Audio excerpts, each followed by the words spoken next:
All right. Good evening, everyone. Let's get started right now.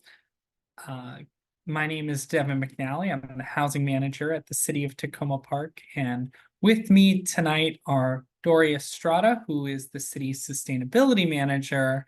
And then we also have Scott Dickey from the Montgomery County Green Bank with us. So we're here to talk today about this collaborative effort between the Green Bank and the city, and specifically on the city side, our multifamily building improvement grant. So to start it off a little bit about this, it's a collaborative effort between the Green Bank and the city who've been talking over the past year or so about ways that we can work together to address climate change and then also address our multifamily buildings, which need reinvestment within the city. And so the idea is that we have two great programs, our grant program and then the Montgomery County Green Bank's technical assistance program, that both address different parts of this problem. And so bringing these two programs together to provide support for buildings from the start as they plan these upgrades all the way through to the implementation of these upgrades. So a little bit about the multifamily building side, and we'll get to the technical assistance side in just a minute. The program is up to $250,000 for a property to assist them in improving their energy efficiency or completing electrification projects. Since it's a grant, it doesn't have to be repaid. And the whole point of this program is to reduce carbon emissions that buildings contribute to, and also address the energy burden of our residents within the city. So a lot of you have joined tonight. You're thinking about applying, a little bit about who's eligible. The properties eligible have to be located within the city. They have to be multifamily buildings that are between 3 and 30 units. You also have to have applied for the Montgomery County Green Bank Technical Assistance Program. Like I said, these two programs work together.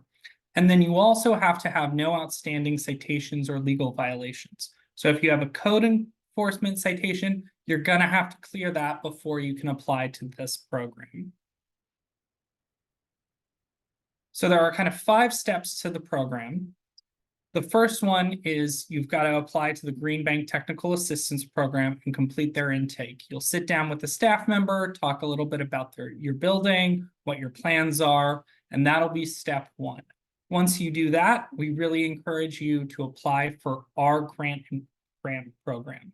So you'll go online, we'll have the link and QR code to the grant application later on in the presentation, and you'll apply there. It's a short application, a little bit about the building, the property management, that sort of thing. And grant funding, if you're approved, will be preliminarily set aside for you if there's funding available. If there isn't funding available, you'll be on the wait list, and we'll let you know once there's funding available. The next step is you'll have to complete an energy audit with the Montgomery County Green Bank. So they'll walk you through that. They'll get someone out there to take a look at your building, look at what's going on there, and write up a report. Once you've completed that, you'll work with the Green Bank and the city, and together we'll come up with a financing plan for the building, and you'll sign a grant agreement with the city for whatever that we're funding as part of the project. And then you'll begin building. So that's kind of the general outline of how the program works. And so right now, what I'll do is turn it over to Scott Dickey, who's the Director of Clean Energy Programs at Montgomery County Green Bank, and he'll talk to you a little bit about the Technical Assistance Program. So Scott. Thanks, Devin. So good evening, everybody. Thanks for joining. Brought some intro slides, just a little bit about this Green Bank, given that I can't make the assumption that everybody knows what a Green Bank is, but I'll try and keep this aspect of the presentation quick and then dive into a little bit more about the Technical Assistance Program. Green banks are mission-driven entities, typically involving using innovative financing structures to accelerate the deployment of energy efficiency and renewables. As you see from this map across the country, there are a number of green banks around the U.S., many of them state-level green banks. One in Montgomery County is a county-level green bank, and we were among the first to be stood up. Next slide, Devin. And this one was initially provided some seed funding that came via a utility merger, and is now currently receiving recurring annual infusions of funding via the Montgomery County Fuel Energy Tax. So there's just a portion of it that comes to us. We were initially chartered by the Montgomery County government, but we are independent of it. We are a 501c3 non-profit organization with a board that includes some representation from Montgomery County government. And again, a key component of our work is to help accelerate the deployment of energy efficiency renewables. So for your purposes here, you can think about energy upgrades at your property, including energy efficiency and renewables such as solar. You can see some of our other mission alignments here, but the main one being to support Montgomery County's climate action plan goal, which is to get greenhouse gas emissions to zero by 2035. And we also do this, the mechanism is through leverage. So we receive this funding, we lend it out. As that gets repaid, that's fantastic, right? We can re-lend it. And as part of what we do, we try to draw in private sector capital as well. And that's the leverage concept. And that's why it's a key component, a key reason why green banks exist. Next slide, please, Devin. Wanted to show you all just a quick slide on our impacts here too. And I'm a visual learner. I like the top left map here the most. Each of those dots that you see is a project where we supported on, and we'd love to work with all of you and increase the density around the city of Takoma Park. Next slide, please, Evan. And to accomplish this, we've structured several financing programs as well. And so we have for commercial, we have some for residential, for the small multifamily properties we're talking about here. This would fall under our commercial programs, and we have a number of them. So we operate a commercial property assessed clean energy financing program. We have bridge loan products, term loan products, and then can structure some bespoke financing. That's our tailored structured finance to fit any need. So in the case where you all join the program, have a study conducted on your property, and and look to utilize some of the city's funding for implementation, but still have some costs that remain on to cover the upfront capital costs of a project. The Green Bank can help if you all are interested in third-party financing. Next slide, please. I'd like to talk a little bit about why you might pursue some of these upgrades at your property as well. Again, not taking for granted that everyone is sort of climate focused or has that front of mind. Right? These are buildings with needs, and some of which may align with climate goals. You all may be familiar with BEPS as well. That's the Building Energy Performance Standards, and the emergence of these new regulatory programs at the state level and in Montgomery County. Those will present a potentially new compliance regimen with new compliance requirements for your property if your property meets the eligibility standards that have been set by the county and the states. Typically anything that's above 25,000 square feet locally, and then above 35,000 square feet at the state level. So if you're below that, you won't be subject to BEPS, but you'll still have the traditional needs of needing to retrofit equipment that's reaching the end of its useful life. So that's the top left box here. As that becomes a need, doing so can improve your operating expenses, which is your utility bills, or potentially the maintenance cost profile that you might face for some of that aging equipment.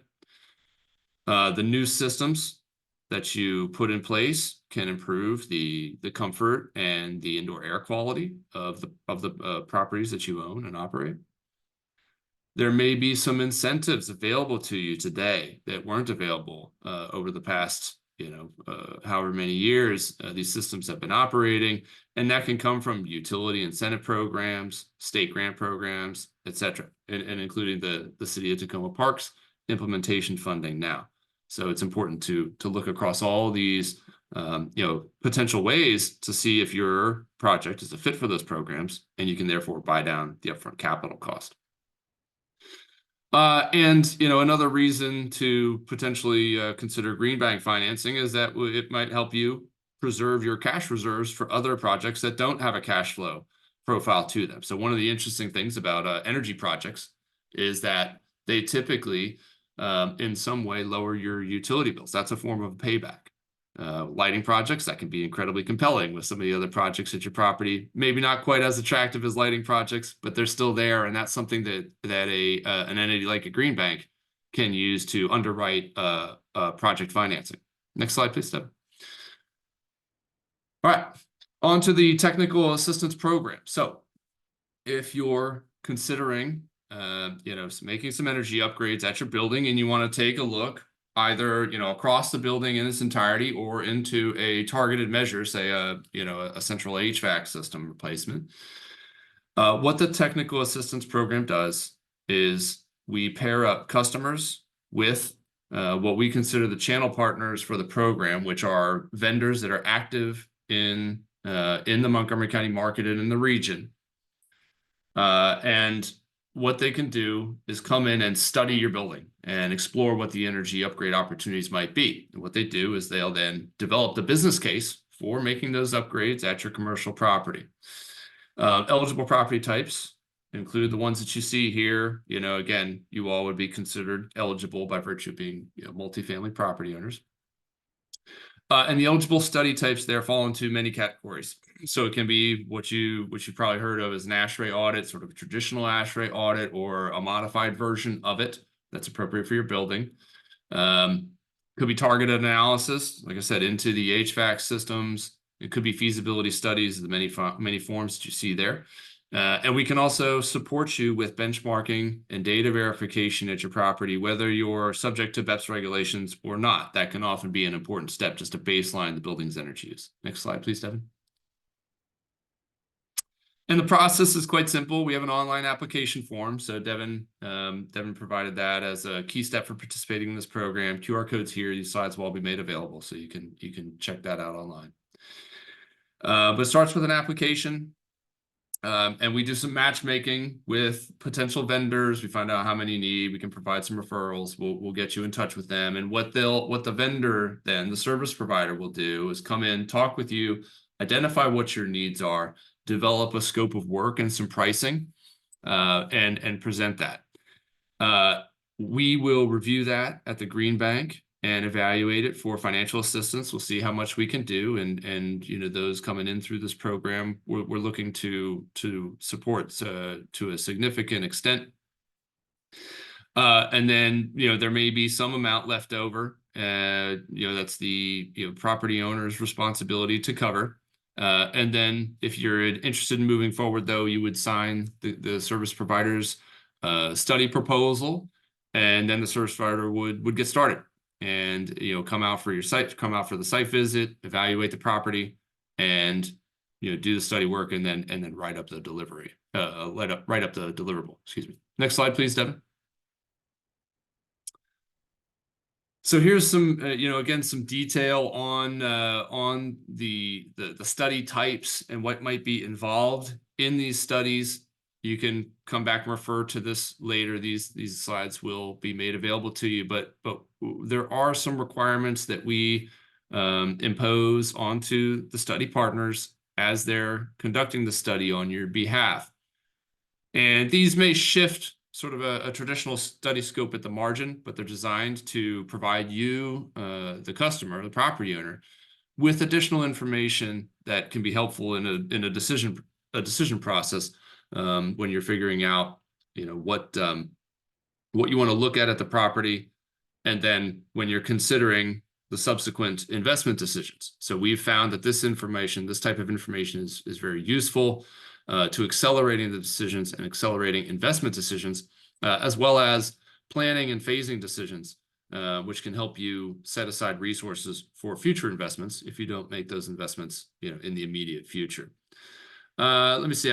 I think, what we'll kind of, I think we've touched on some of these in some form or fashion, so I won't belabor them. One of the key points to take away, though, is that we try to look beyond our traditional energy audit and incorporate those other benefits that influence the decision making, such as, state and local grant funds, programs like the City of Takoma Parks that can be brought in and help buy down the upfront capital cost and inform that cost benefit analysis on a decision.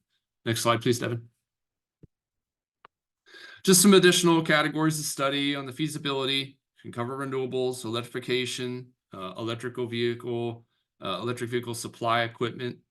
And then if you are looking into battery storage, if you face power outages at the property and want to add some storage to as a backup capability, that could be looked at as well. And then I already mentioned benchmarking and data verification, so I won't belabor that. The one addition that I didn't touch on is that there's if you're subject to BEPS, it's very important to verify your gross floor area as well as the utility benchmarking data. And the reason for that is elements of the compliance requirements will be based off your energy use intensity, which looks at your energy based on per square foot. So you want to make sure that per square foot number is accurate, so that you and the county are on the same page as you enter the compliance cycles. Next slide, please. And we brought a slide here just highlighting a case study that was done a few years ago. This is at the Takoma Park condo, and I think it's this slide gives you sort of a numerical example of how a project at your property might work out, working in concert with Devin and Dory at the city, and then us at the Green Bank. You can see the measures that were in scope in the left margin there, and the total cost for this project was $1.5 million. In those green lines there, you can see the role of the Green Bank, which was to provide what we call a clear program loan. That's a term loan in collaboration with Sandy Spring Bank. And we also provided a bridge loan to the customer in concert with City First Enterprises. So there were two types of financing involved in this particular project. And then below that, you can see some other contributions when the customer was figuring out the method of payment. They sought an MEA grant, Maryland Energy Administration, a state level entity. It's a grant making body.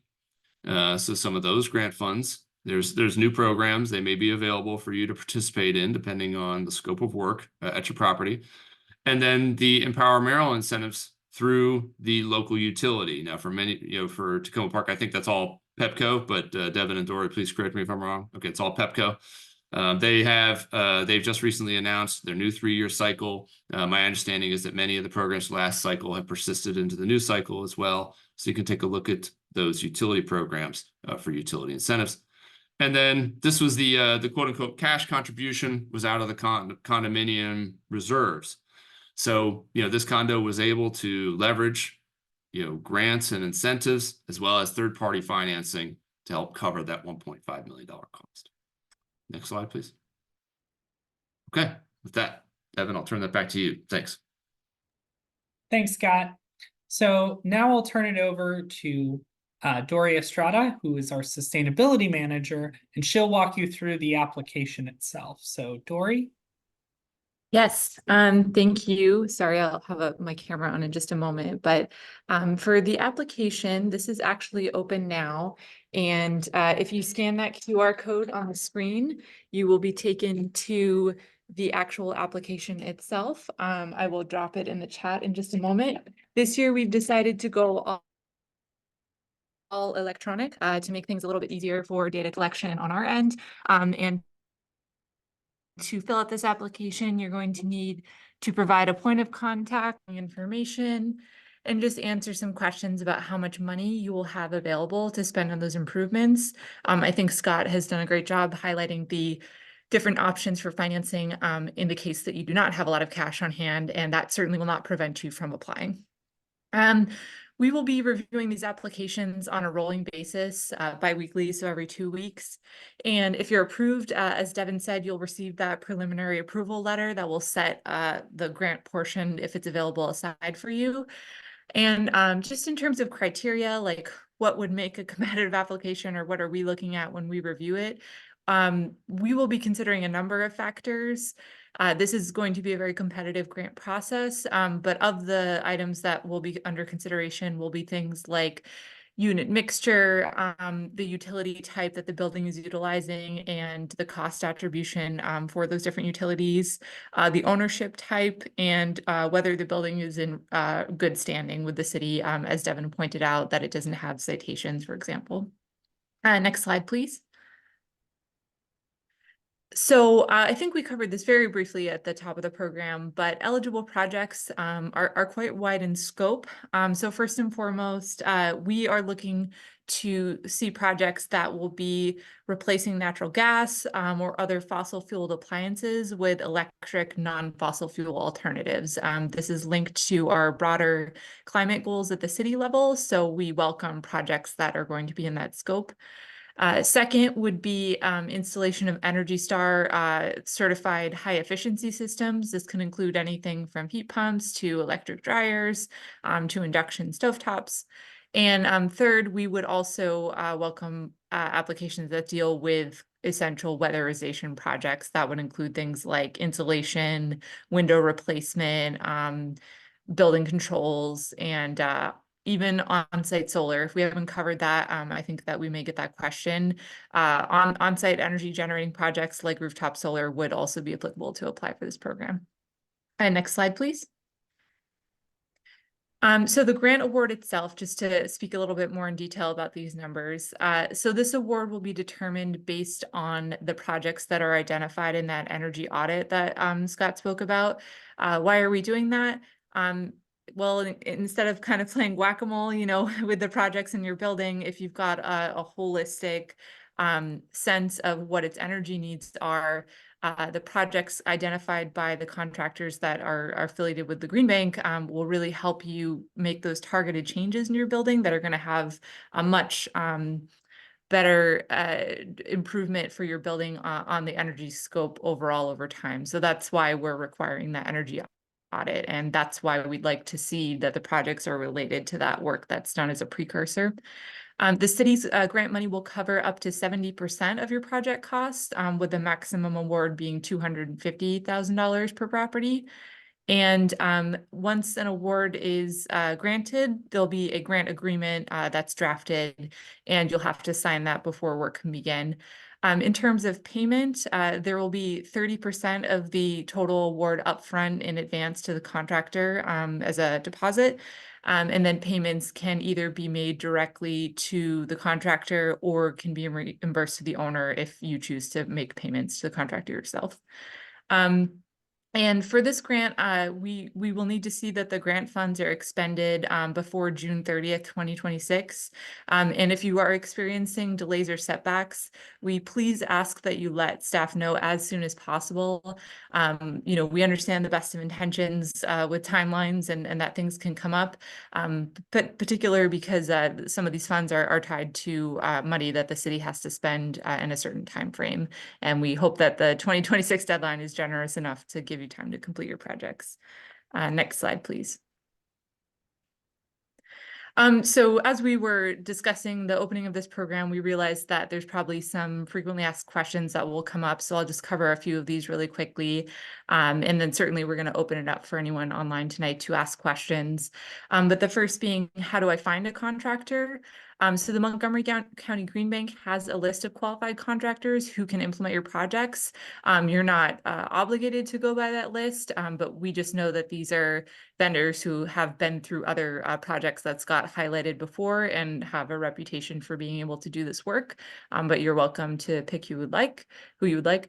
If you received a grant from the city in the past, can I still apply? Yes, you can. However, if you were unable to complete a grant-funded project in the past, we will be asking you some questions about why that occurred.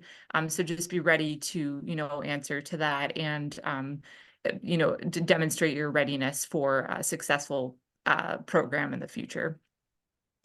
Third is the application only online this year. Yes, I think I just covered that. And if you're having any issues with the online application, which I will drop in the chat right now, sorry, just meant to do that.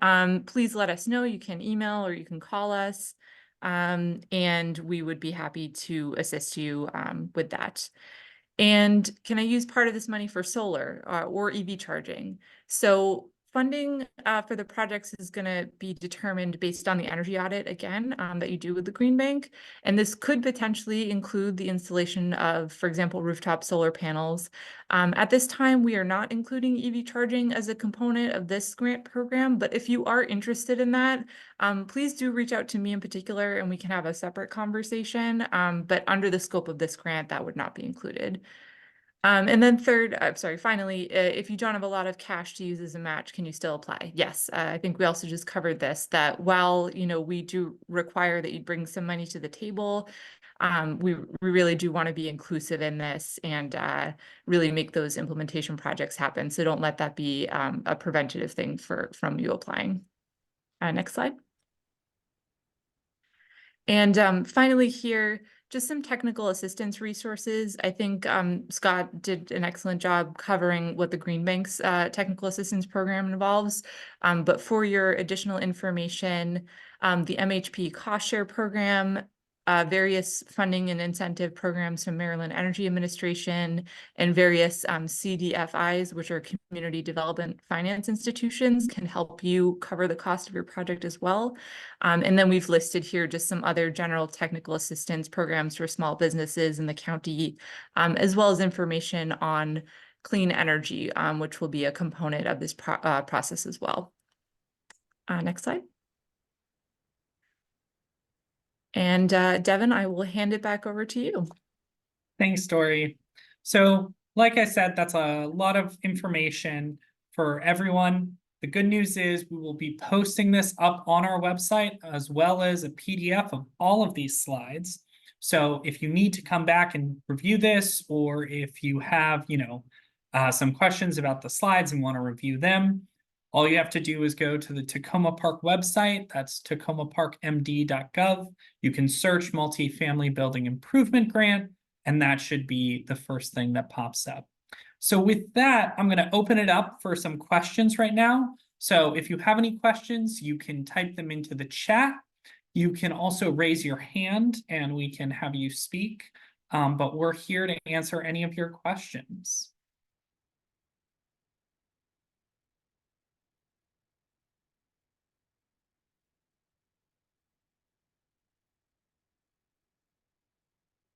All right, while I wait, I know there are some questions, there might be some questions a little bit about some of the grant requirements. So we've gone over kind of a number of them. I do want to kind of put one in about the buying clean energy. There is a requirement that you are required to sign up for a 2-year contract with clean energy. That said, we will help you through that process. So don't worry that you're going to be left on your own with that. The city will help you kind of like understand how to find a provider, those sorts of questions. We got a lot of experience with that in the last cycle through DPW, and so we can do that. We have a quick question on income cap restrictions. So the answer is there isn't an income cap restriction. We do have your application will be more competitive based on the ownership style. So an owner-occupied multifamily building will get more points. We also look at the unit mixture as well, which is looking at the families, or if the rents are affordable for low-income families. There's a question, what if the building has a lien on it? Can they still apply? Yes. So we are looking for properties that are wanting to reinvest. So that means you'll have to bring some money to the table, but we aren't going to disqualify you if you have an existing mortgage on the property.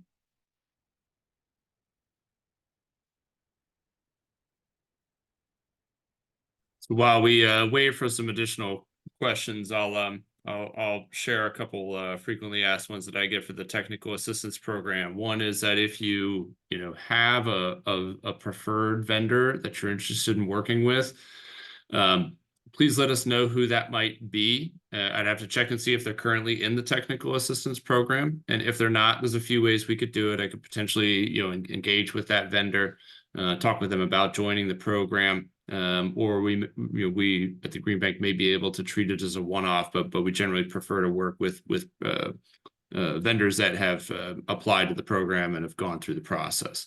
But so there may be some flexibility there in a one-off. Looks like we got another question in there. Yeah, are repairs and upgrades based on the energy audit? Does this mean you have to bring the county in for an audit first?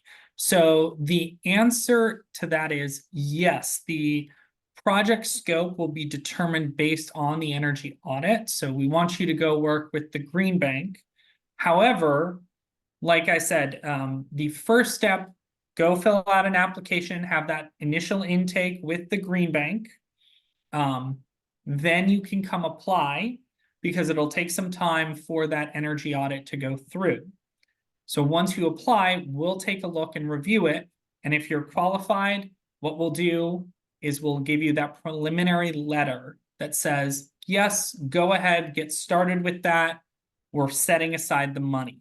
You'll have about 6 months to complete the audit and get everything ready for us.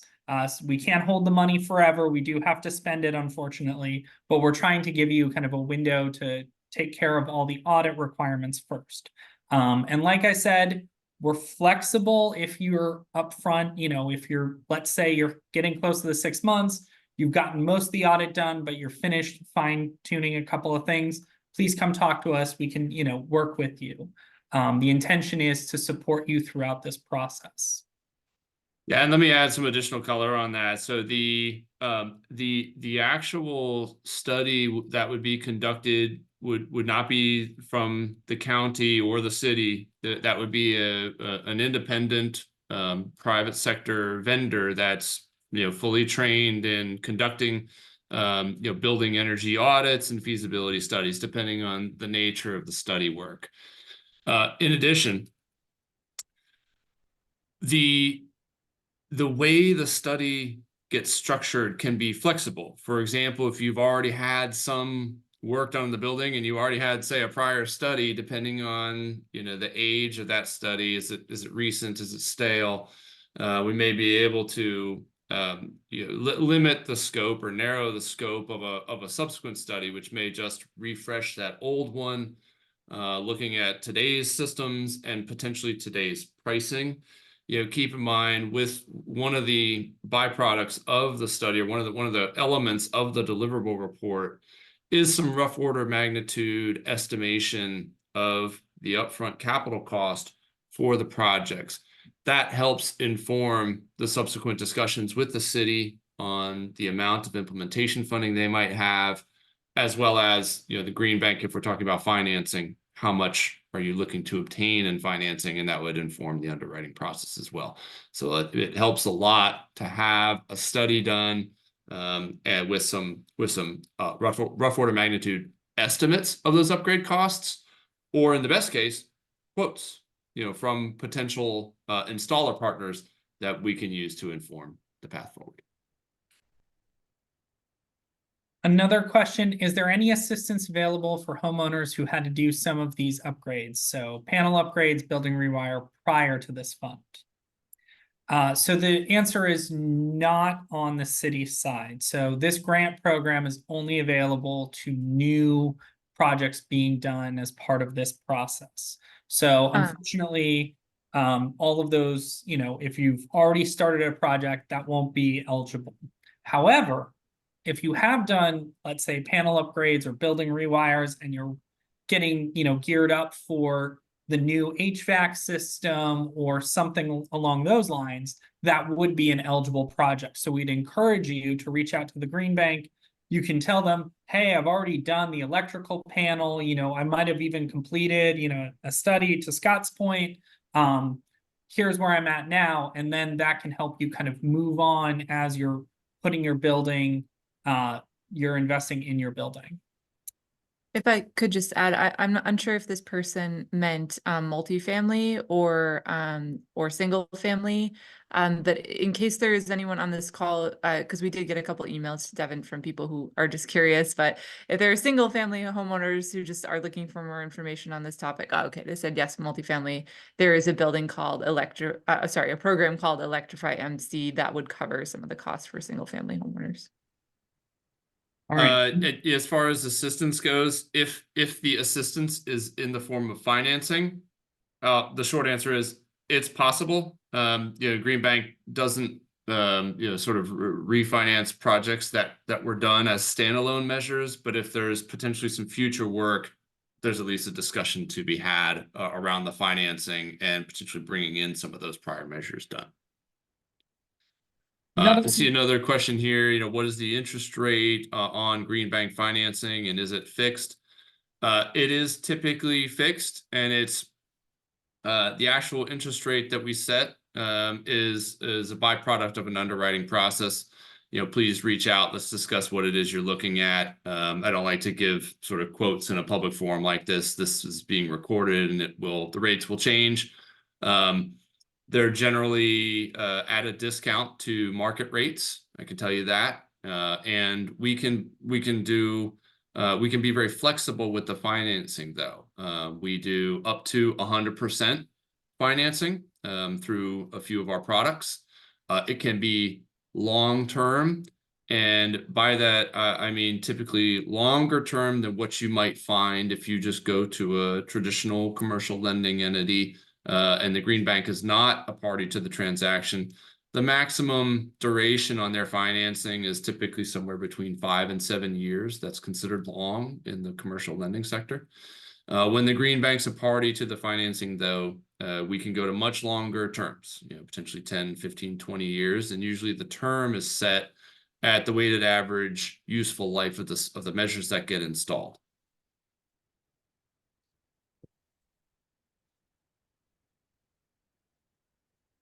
Oh, right. All right. All right, good, great. We got another one here. Can you explain the auditing process by the Green Bank? So, we've tried to make it fairly straightforward. When you submit an application, that's great. That comes into my team and me. We'll review it. We'll take a look and see, first of all, are you in Takoma Park? And that would make you potentially eligible for this program. And so when whoever submits something where it's a Takoma Park property, we'll reach out and rope in the city. But when it comes to the actual study work that's done, the way that we'll be operating this program is I or someone from my team will reach out to have an initial call with the applicant to find out what your needs are. What's the reason that you're applying? What are you thinking of? Do you have failing systems at the property? Are you interested in BEPS compliance? What's the nature of the question? And then we'll think through who's the right study partner. What's the potential study scope? And then we'll bring in a service provider who would then do a deeper dive with the customer, identify a study scope, and then put a price tag on the work required to conduct that study scope. That'll be reviewed by me, and I'll be reviewing that through the technical assistance program to see if we can cover some or all of the costs associated with that study, and then I'll communicate that to the applicant and to the service provider so that we're all on the same page. And if there is any amount remaining, then the customer, would have the option to review that, and you would be on the hook to pay that amount in accordance with payment terms that are in the vendor's proposal. And you would execute that proposal, and they would get started on the study work and then provide the deliverables as promised. And then payment will be provided again in accordance with the schedule that's written into the proposal. All right. Okay. How much does an audit, I'm going to say, sort of interpret that as a typically cost? What's the range? It varies. But again, It's just, depending on, since these are going to be smaller buildings, presumably with relatively simpler systems.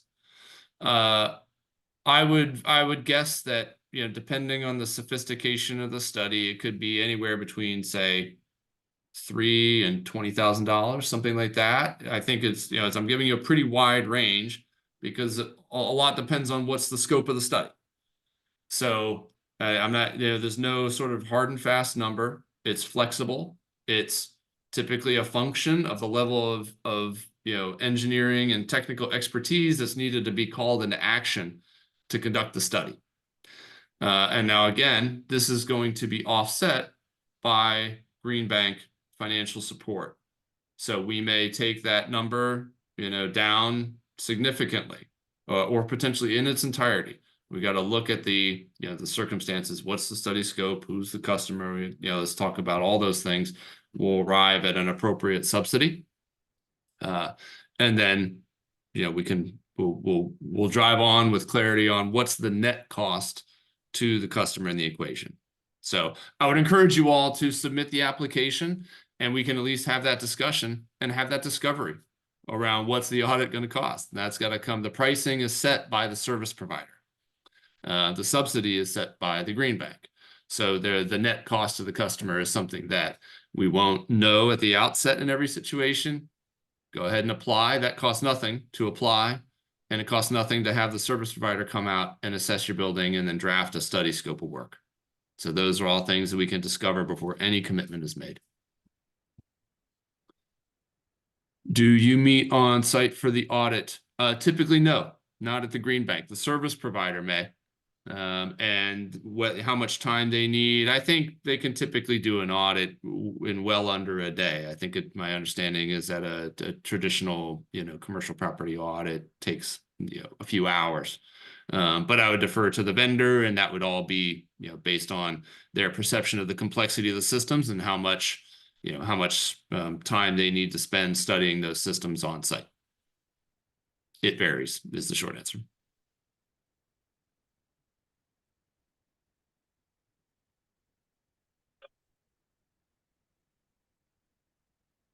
All right, and like I want to make it clear that both myself, Dory, and Scott are available to answer questions. One came in right now. So in the case of, for example, upgrading to induction ovens, that would require an upgrade of the wiring to be included. Yes, and so this is why I want to say that it's going to be a collaborative effort. Every building is unique in their specific circumstances.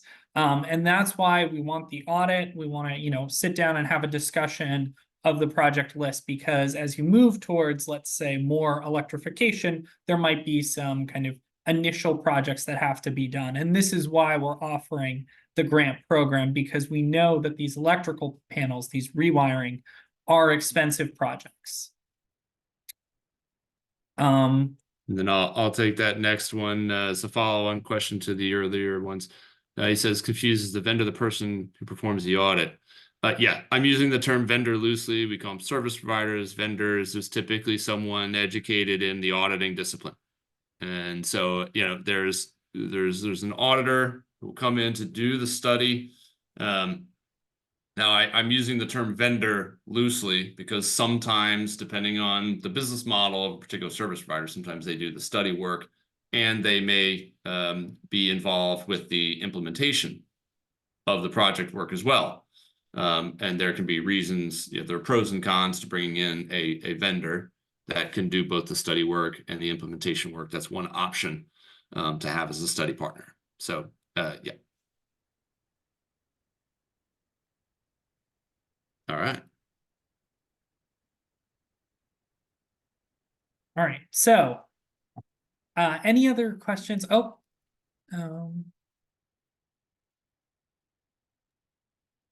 So I think this is a question for you, Scott. Yeah, and so again, it's a function of the service for this. This is the one about, does the auditor / vendor come up with estimates of the cost, or do they create a scope of work which is sent out for estimate? It depends.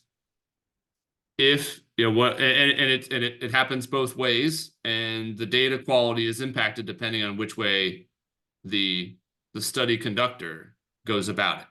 If, say, they've done similar projects, they may be able to borrow from their experience to provide a rough order magnitude estimate of the likely project costs in this building scenario.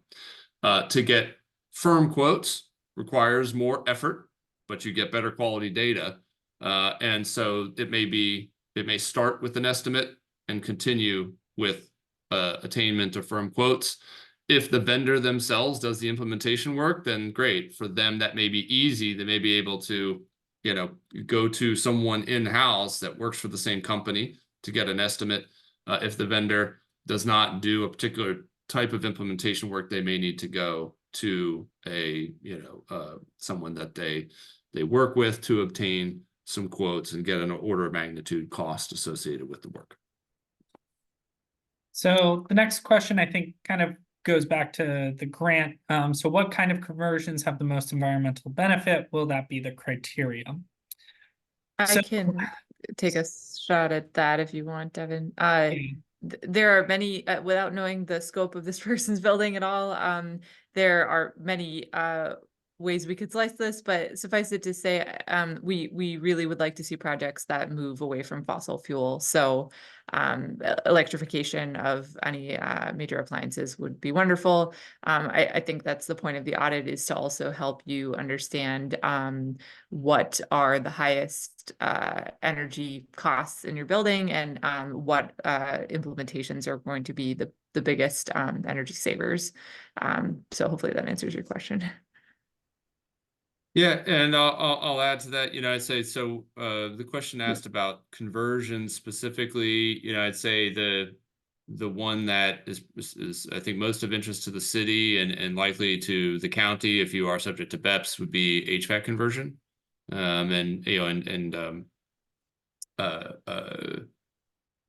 water heating conversion. So that's your HVAC systems, and then any water heating components. Those are probably the ones with the most bang for your buck in terms of conversion from fossil fuel to all electric. And there's other things too. As I mentioned lighting on the call. That's not a conversion. It's all electric to begin with. But if you have not yet done a lighting conversion to LEDs, there are very high performing LEDs on the market now that are very attractive too. So there's a lot of ways to customize your lighting, and it's the payback. The payback can be quite compelling. It's almost a no-brainer if you haven't looked into that yet. So there's a question, I guess, regarding the criterion for selecting applicants. I'll refer back to kind of what we had talked about earlier. What we're looking at is the building properties itself, so the mix of units. So if you have, units that fit families, if you have units that have rents that are affordable to low-income families, you'll get more points, generally speaking. If you're an owner-occupied building, you'll get, more points. It depends on the building itself. So there isn't necessarily, we don't expect you to come forward immediately with like what your planned projects are. That's the whole point of the audit. What we're looking at is the building itself, your readiness, those sorts of criteria. Question about BEPS. I think, Dory, are you able to? Yeah, or Scott, but yes, it's over 30 units or 25,000 square feet. That's correct. Yeah. We can also point you to the county DEP staff. If you email us with further questions, happy to put you in touch with the team over there that's running the. A question, a matrix of selection criteria. So we listed some in the PowerPoint, so I'd encourage you to go back. Like I said, we want to look at it. There might be some questions. For example, if you previously had done a project and weren't able to get it across the finish line. So we want to keep this as like a holistic evaluation of the building. But if you look back, we have a couple of things that we'll talk about in that slide deck that kind of state what's a competitive application.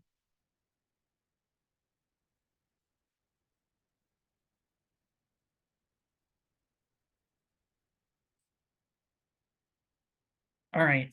I want to be, respectful of people's time, but I want to thank you for coming out, sitting down. Like I said, if you have any other questions, feel free to reach out individually. If you have a question about, hey, I'm thinking about this, but, I'm not sure, feel free to reach out to myself, to Scott.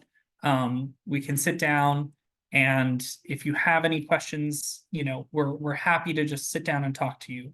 So thank you all very much. We really appreciate you taking the time, and we look forward to seeing some of your applications.